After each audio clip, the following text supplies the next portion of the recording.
Welcome to The Leaders Who Care, a podcast powered by Dynamis Group. We are here to give the stage and support to those committed to create a positive and lasting impact, way beyond the profits and margins, the leaders of the world who care for others and serve a bigger purpose. Join us on the journey of creating a better, more caring world. And now to your host, Marian Temelkov.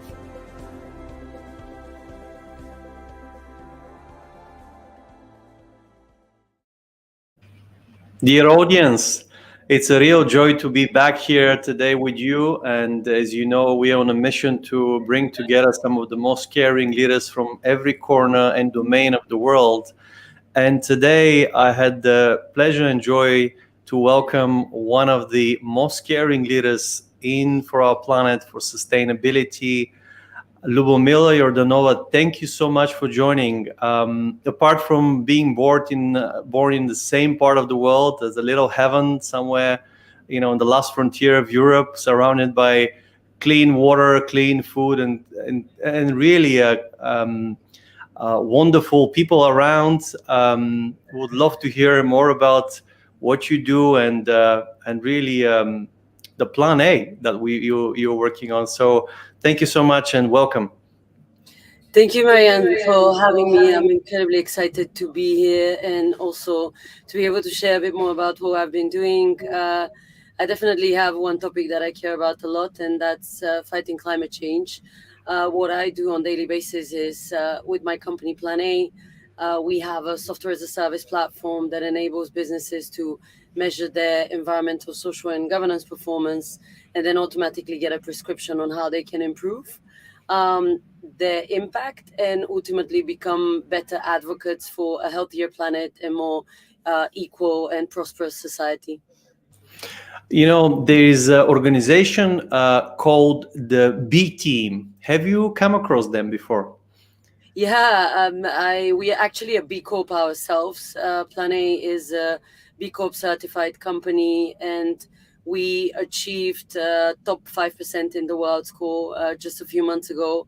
And I truly believe in the value that they push in order to align different companies in becoming more sustainable, but also more sustainable not only in an environmental way, but in the way that they deal with their employees and also with their stakeholders. Well, when I actually looked at Plan A, I love that because I only have one plan. That's Plan A. So I thought that what a wonderful, really, and I think it should be exactly incorporated as a way of just who we are, taking care of our planet, and as a norm, not necessarily as just an initiative or some KPIs. But it's not so easy to do, especially when we're used to for many years or decades of dealing with our climate change or our whole even economy in a certain way. We waste a lot. We are not thoughtful enough sometimes of how can we minimize that waste and how can we improve this. So if we really, you've been and seen a lot, and really I can see very passionate about what you do, and hence why we are seeing such a great success.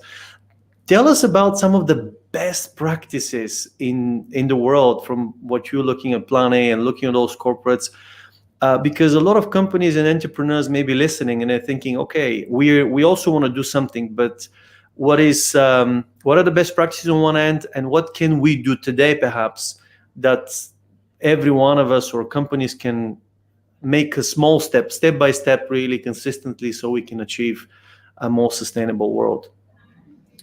Starting from the point of your comment that we've been doing things for a long time in a certain way, I want to stipulate that the way we've been doing things in the past and even today in many cases is not an effective, it's not a sustainable, and also not a transparent way, especially when it comes to the assessment of our economy. We don't really know the true cost of all the actions that we take. There is a missing layer to the analysis that we do related to what is the impact actually of any step that I take in my day-to-day on our planet, because these kinds of costs, these kinds of negative impacts are not embedded into the economic calculation. Today is Germany's Overshoot Day. I happen to be in Berlin when we have this conversation. For those of the audience that do not know what this concept is essentially the day when we signify, we demonstrate the amount of resources that we've used in a year that are available. So this year, Germany, within 5 months, less than that even, has been able to already use up its whole yearly allowance, so to say, of resources what the planet can give. Germany is using more than 2 Earths, 2.9 Earths, in comparison to other places like the US, which is using 5 Earths a year. Why I'm telling you this is just going back to your question. When we think about our own impact, our business impact, we need to understand that any action, any consumption, any waste is leading to negative impacts on the health of our planet and ultimately leads to an ecosystem collapse.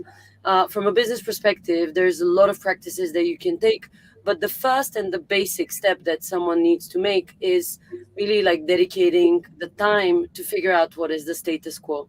What actually is my negative impact today on the planet? And then you have enough ground to start thinking what kind of steps you can take. The usual excuse that maybe, oh, we don't have money for this kind of activities, or we don't have time, really doesn't work if a company wants to become future-proof and also to stay a market leader, which I'm assuming many of the people from the audience assume to have as an ambition. No, absolutely. And I could not really relate more to this, because really that's one key area of not only for us, but also for our children and the children of our children and many generations ahead. And you got to make sure that we do not only take care and repair what has been done in the past, especially as millennials. We have a mission, and on one end to work with some of the most impactful leaders today, but also work with the future generations, with the Gen Z and obviously that are coming, to make sure that we really make that bridge and do our contribution for a more sustainable world. And I'm very passionate about talking about young people, talent, and because it's all about, it starts with the mindsets, it starts with us. What is your really experience and take, Lubomila? I can see that you've created a great following, and I'm very interested in this because it's just that sheer desire and passion, it shines through, and that's fantastic. But for a lot of young people that are listening, maybe as well, future leaders, how do we find that spark in ourselves and we can follow it continuously in order to have such an impact? And of course, what are the challenges that you're facing? Because I know there's quite a few. First of all, thank you so much. I really appreciate this comment, because I do put a lot of effort and time in making sure that my passion is visible, because I hope that this passion also would allow for others to see in themselves this aspiring leader that they definitely have the capacity and potential to be, but maybe needed a little nudge, or just needed today's inspiration or tomorrow's inspiration. When it comes to the future leaders and maybe people that have the ambitions to find in themselves their true potential, what really has worked for me, and I think I'm still on the journey, I don't feel like I've accomplished it all or have achieved all the different things that I have as a vision. But what's helped me at least kick off a lot of the work that is envisioned and be able to claim success on some milestones is the fact that I started, first of all, learning a bit more about myself. It might seem not so obvious to think of this. Maybe people think that you need to learn about a certain topic to become confident in speaking about it. But ultimately for me, what really helped alongside the studying was also studying myself, getting to know myself, understanding what are the things I'm good at, understanding the things that make me feel uncomfortable, and also finding ways in which I am feeling fulfilled. And when you combine all these learnings into one, you start seeing what is your potential for society? What can you contribute to society? When you combine this with a domain that is also ultimately by itself so passion-driven and also so urgent to address, like climate change, So far, I've been able to gain the biggest satisfaction with the day-to-day activities that I have.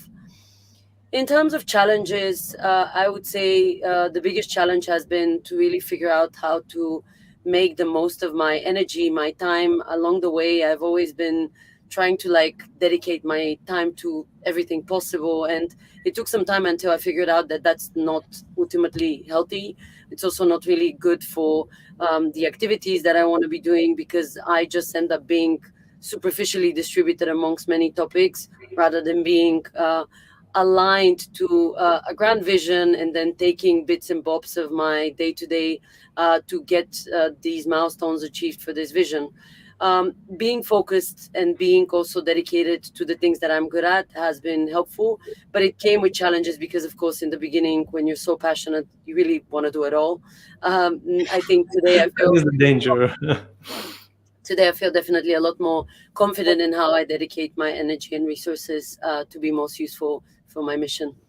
So the message here is, well, very important to get to know yourself, find out what excites you, what sets your heart on fire, what are the passions that really ignite you, and also test them, and see how far you can go, start dreaming, imagining, and learn what recharges you. Really, what are the things that, if you're to do this, can stay for a long run, and above all, think about how can I serve? How can I really make a difference? So start with myself, my family, but also going to serving others and the people. Because if you, as you said, don't take care of that, you've discovered yourself, you probably won't last for that long if you can't really maintain that. So the key message here is clear, and that has also worked for me as well.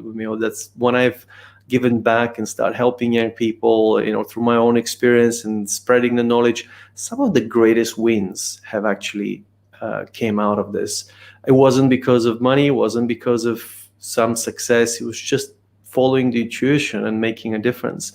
And I'm glad that you're also sharing this experience, and the message is clear. Get out there, and especially when you're young, it's the best moment to try and fail too. Of course, failure can serve you a lot. Of course, advice is to do it faster if you can, but it works both ways. You can make the best of it. So tell us how. Just talking about some of the challenges you mentioned, and you're starting to get better at it. You're starting to improve. How nowadays, obviously, that you've evolved over many years, but how your day looks like, starting from the morning. How is your kind of activity? Just share some of from morning to the end, how a normal day would go through. Absolutely. So the first thing that I do is meditate. I do this quite religiously over the last few months because it really has helped me to have ownership of the mood in which I enter the day. I'm someone that is really emotional. So the moment when I get into a conversation and the first one is really a negative one, or maybe not necessarily the energy is there, it kind of sets me for the whole day. So meditating helps me be the boss of how the day kicks off. The second thing that I do is do yoga, even if it's only for 20 minutes, half an hour. If I don't have enough time, it also allows me to really start feeling that I am kind of fully energized and fully focused for what the day holds.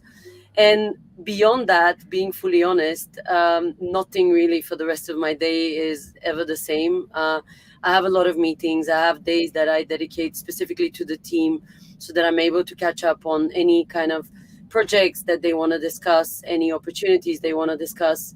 I also travel a lot. I speak at a lot of conferences. So that's something that, for example, now in the coming weeks is kicking off significantly. And I also have cases when I just have strategy days by myself, where I need to just think about things and just spend some time with my thoughts and be in no way disturbed in being able to come up with some concepts and ideas. The one thing that really has been life-changing really has been meditation. I want to reiterate that. And for anyone that is considering finding this habit that really shifts their way of doing work and how you essentially can become more productive, that has definitely been, for me, meditation. So this is maybe the one takeaway that I would hope people get also from even this discussion. You know what? You follow the special formula that works 100%, and this is basically, if you want to prosper in life, there are 5 key categories that you need to take care of in order to prosper, and each one of them is very important. And if you don't nail them all, you're not prosperous. And the order matters. And the number one is spiritual prosperity. Make sure that you start with that, because a lot of people don't. They start to discover who they are and so forth. But there's something very strong happens when you do that in Magic to understand why certain people or spirituality are making such a profound impact. And you're starting to do that on the first thing in the morning, self-reflection, going in a journey, going this, for me, is a prayer, and for me is obviously God being the greatest carer, and that's made a profound difference. And I do the same. First thing is exactly that when I wake up in the morning. The second thing is you take care about your mental and physical, because yoga connects to both mental prosperity and physical prosperity. These are 2 other categories that are important. And the 4th and 5th are external. So the internal ones are those spiritual, mental, and physical. And then the rest is financial prosperity, which is really a byproduct of your value and service to others. And the 5th category is your relationship prosperity, because whatever money can buy, relationships can pay for it. So it's glad to hear that. It's refreshing, and no wonder why if you keep doing this, of course, you rise much higher than where you are today. And it's great to hear of what you do to take care of yourself.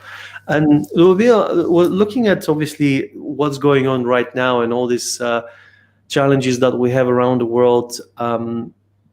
If you're an entrepreneur and looking at what's the future holds, you mentioned one thing earlier, future-proof.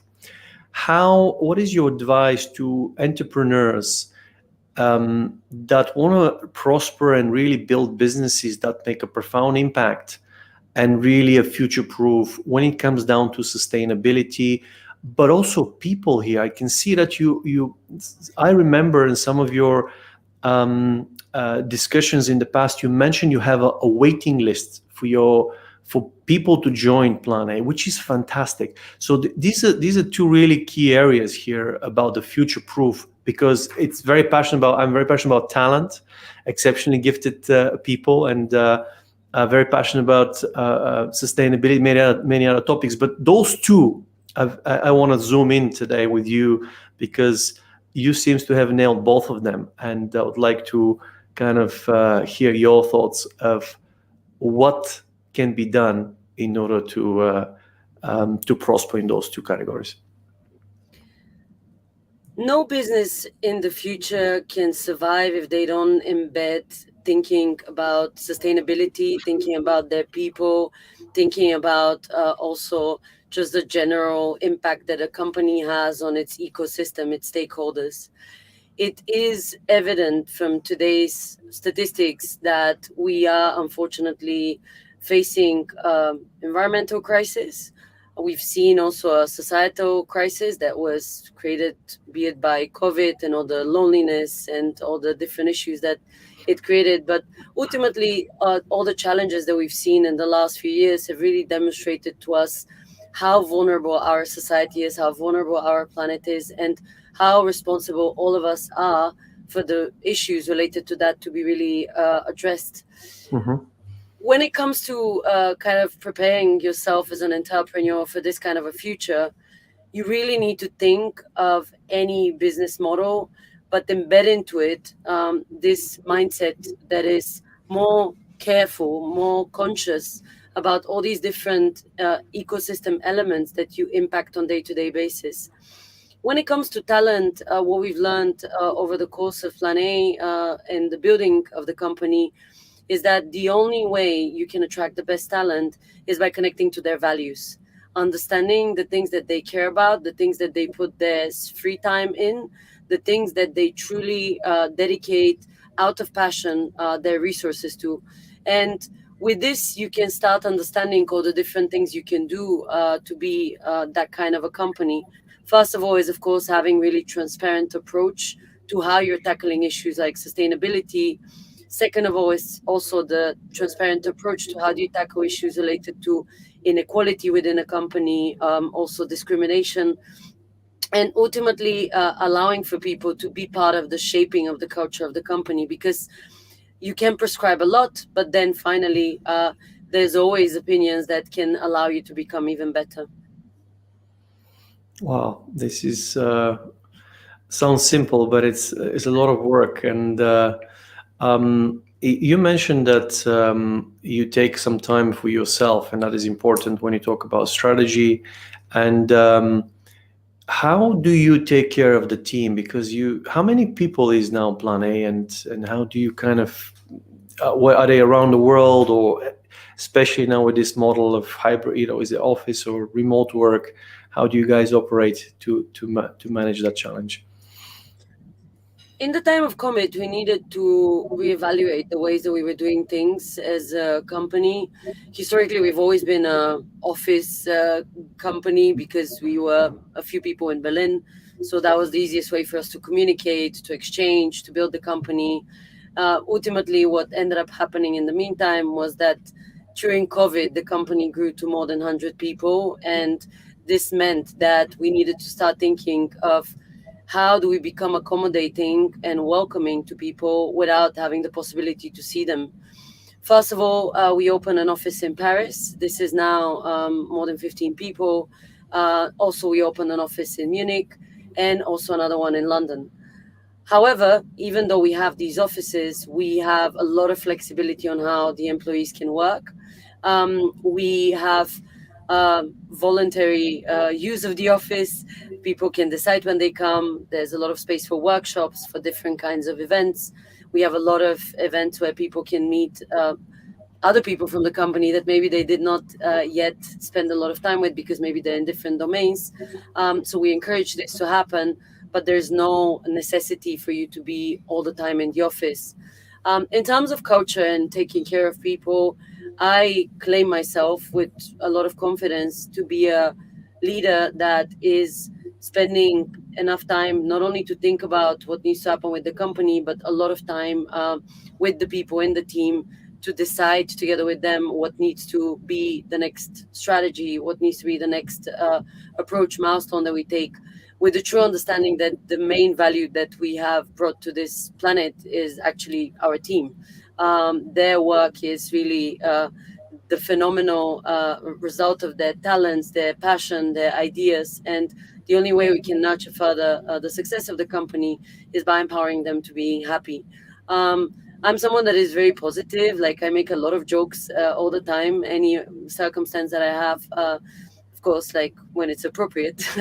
But I always make sure that there's a lot of fun in the office, in conversations online, offline. And also I do little things like making sure that whenever there's occasion to celebrate, we bring a cake, we open up a bottle of wine, or some sort of a signal that there's a reason for us to be happy to be spending time together.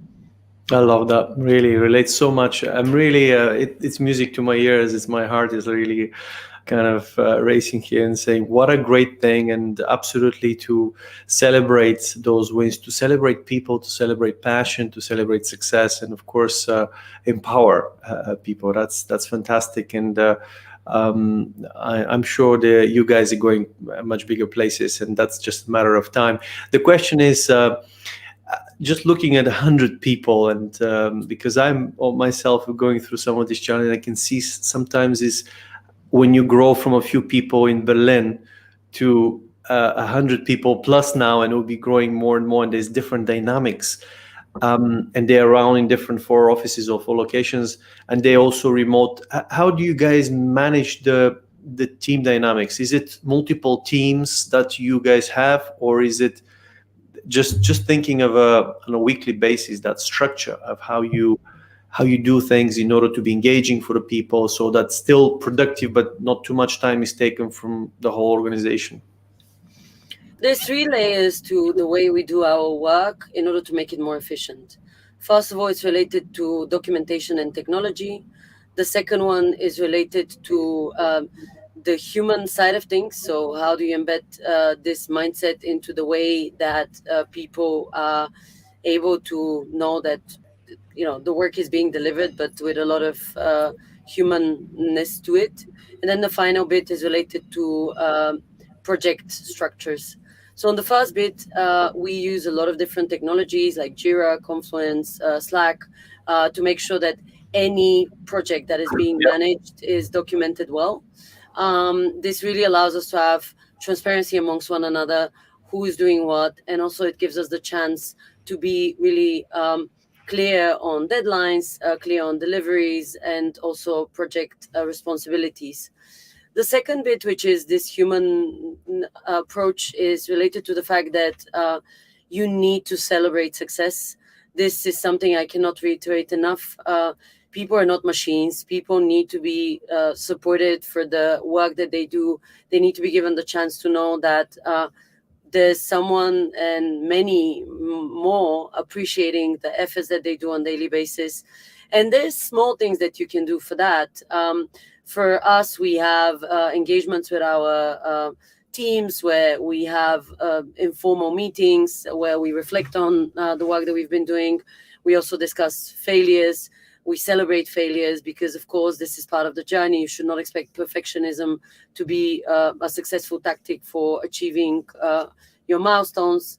And then the final bit, which is related to this project approach, is really this idea that, sure, you need to have a marketing team, you need to have a sales team, but for any given activity that is going to lead to a certain result, most likely there's a little bit of every single department that would be needed, or at least a few.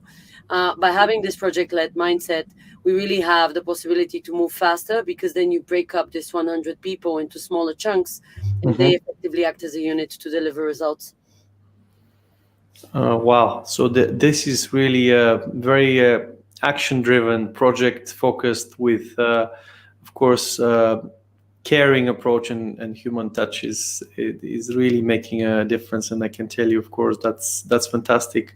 To be able to nurture and help people, but also impact the community, the society through the work you do. Lubomila, what looking at where you've arrived today, and I know you have so much passion and positivity, and I relate so much to it. It's just that comes to you naturally. If you look at it where you are today, and things change over time, we know that. What sets your heart on fire today? What are the things that you dream of? What's really something that excites you at this moment in time? Regardless of whether this is for Plan A or generally or beyond that, what are your personal excitement that you draw energy from that gives you this passion to wake up in the morning and go out? And sometimes not easy because you go with so many things going on at the same time.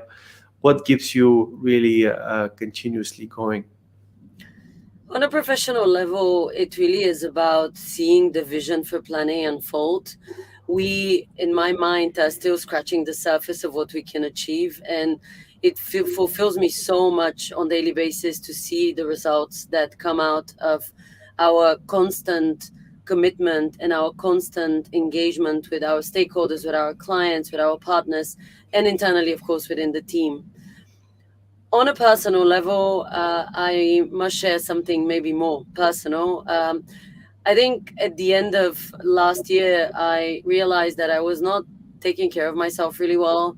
I was really becoming quite unhealthy, not doing any sports, not meditating, and really not being balanced in the way I was managing my relationships with friends, with family. I was basically only working. I don't work less now, quite the contrary, I would say. But I would say I work in a smarter manner where, first of all, I've now understood which things really keep me balanced, keep me constantly energetic. And I am now really focused and disciplined to do them. As I mentioned, meditation, yoga, spending time at least one day of the week without working, being in nature, spending time with family, having phone calls with my grandparents, just these Oh, that really matter, that really make me fulfilled. And also setting some healthy boundaries when I recognize that things are getting a bit out of hand.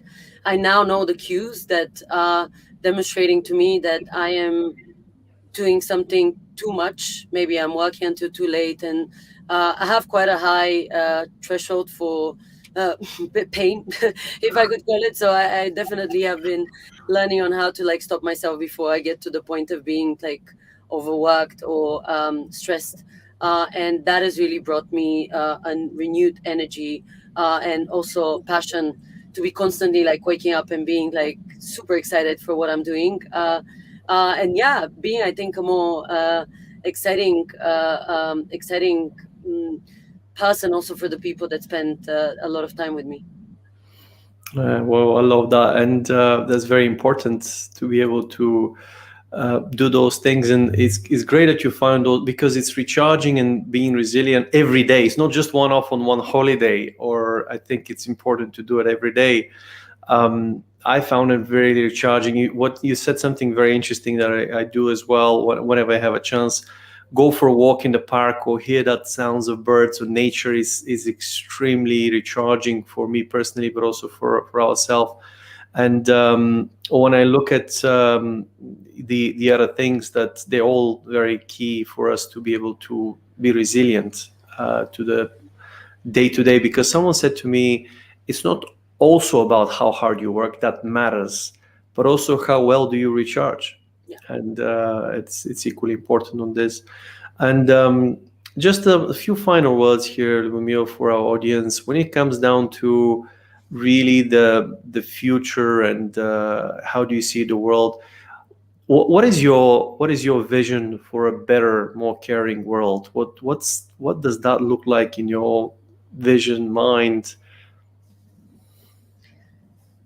For the years that I've been unpacking the issue of climate change, I've noticed that everything that we need to work on when it comes to climate change is so deeply intertwined to the betterment of our society. If you look at climate change from the perspective of people, you actually see that a lot of women are unequally impacted by the issues, because places like the global south are seeing tremendous pressure in terms of changing climate that leads to the home takers, the caretakers of the family, to have disproportionate responsibility towards addressing these issues. When you look at the way our food systems work, which is another kind of topic that is embedded into access to natural resources and also climate change impacting that, you see that as our ecosystem decays and then goes into a really collapse, you wouldn't, as an individual or us as a society, be able to access a lot of the resources that we want to. So all of these things are connected in one way or another.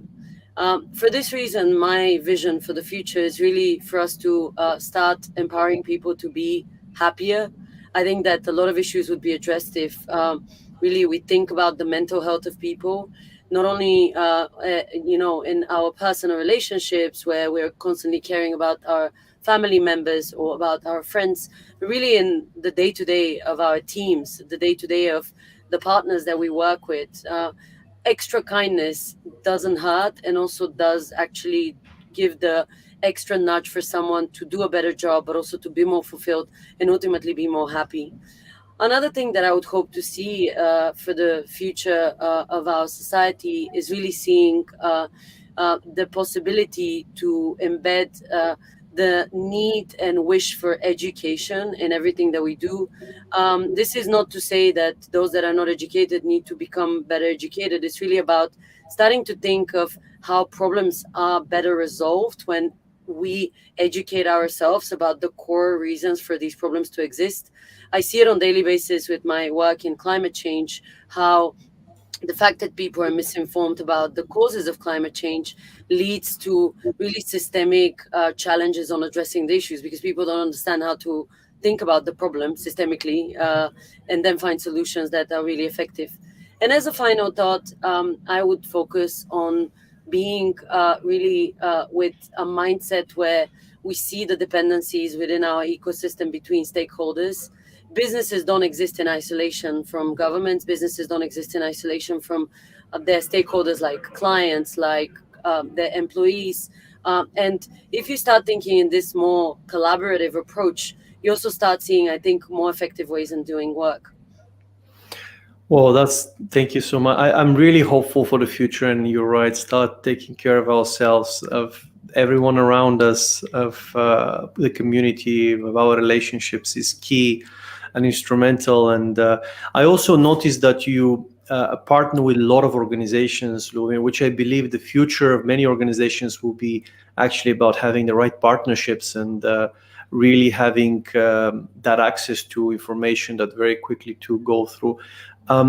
Any recommendation or advices that you have found for especially entrepreneurs when it comes down to associations, when it comes down to places where they could find it helpful to look for help, support, collaboration, whatever you have found from your experience that would be useful? Because I know partnerships can shorten a lot of time if you open, of course, and if you the right ones, and not always necessarily the right if they're not the right ones. But any final thoughts on that? With regards to the green tech revolution that we're seeing, we built 2 years ago a community called the Greentech Alliance. We now have more than 2,000 members, all addressing different challenges related to climate change, startups from all across the world, Asia, Africa, Europe, US, also South America, that are connected by the idea that addressing climate change is about collaboration. It's not about competition. The historical model of our economy has always been to be a bit more focused on having a more competitive approach. This is a necessary thinking so that you push yourself to be even better. But in our industry, there's a necessity to collaborate even more. So that is one community where people can find, hopefully, a lot of opportunities to connect to others that have a similar mindset and be able to co-create together. Another community that is really, really helpful for us is the B team. I think you mentioned it in the beginning. As a B Corp, we have access now to a few thousand companies that are doing different things, not necessarily addressing climate change, but are all aligned to this commitment of being sustainable in any way and form they can, about the way they treat their employees, about the way they think about the planet, about the way they think about their stakeholders. This is a really good place to learn.